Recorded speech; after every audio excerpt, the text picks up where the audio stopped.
জিবরাইল বলেন এবার শুনেন মাঝখানের ঘটনাগুলো। শুনতেছেন কিনা আপনারা? ওই যে প্রথমে যে বৃদ্ধ লোককে দেখলেন আপনাকে ডাক দিল, ওই বৃদ্ধটা ছিল ইবলিশ। বলেন নাউযুবিল্লাহ। আপনি তার ডাকে সাড়া না দিয়ে ভালো করেছেন।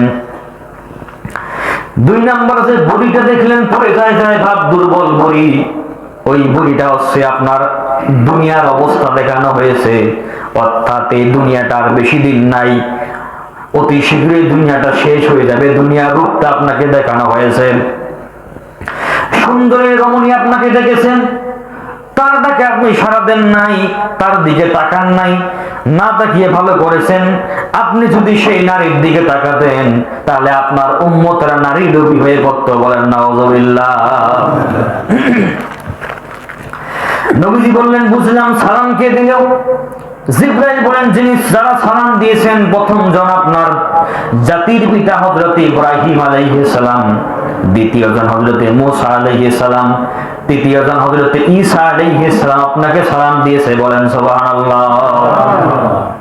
আবার যাওয়া শুরু করলেন।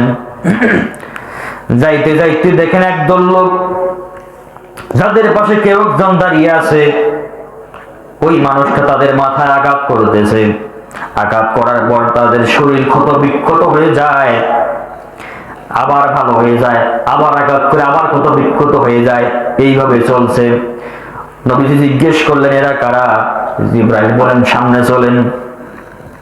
সামনে যাওয়ার পরে দেখলেন বিশাল একটা গর্ত, গর্তের মধ্যে আগুন ধাউ ধাউ করে জ্বলতেছে, তার মধ্যে অলঙ্গ নারী পুরুষ দেখা যায়। আগুনের মধ্যে একবার উপরে ওঠে একবার নিচে যায়। নবীজি জিজ্ঞেস করলেন এরা কারা? জিবরাইল বলে সামনের দিকে চলেন।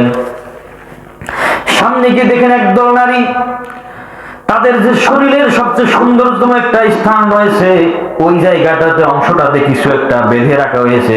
নবী জিজ্ঞেস করলেন এরা কারা? জিবরাইল বলেন সামনের দিকে চলেন। সামনের দিকে গিয়ে দেখেন একদল লোক ফসল লাগায়, লাগানোর সঙ্গে সঙ্গে ফসল হয়ে যায়, ফসল কাটে, আবার লাগায়, আবার হয়ে যায়। নবী জিজ্ঞেস করলেন এরা কারা? জিবরাইল বলেন সামনে চলেন। আবার সামনের দিকে গেলেন। সামনে গিয়ে দেখেন একদল লোক কাঠ ভর্তি, অনেকগুলো কাঠ বস্তা ভর্তি করে মাথায় উঠায়, আবার পড়ে যায়, আবার উঠায়, আবার পড়ে যায়। নবী জিজ্ঞেস করলেন কারা? জিবরাইল বলেন সামনে চলেন। সামনে গিয়ে দেখেন বিশাল বড় একটা রক্তের নদী দেখা যায়। নদীর মধ্যে একদল লোক সাঁতার কাটে, সাঁতার কেটে কেটে নদীর কিনারায় আসে।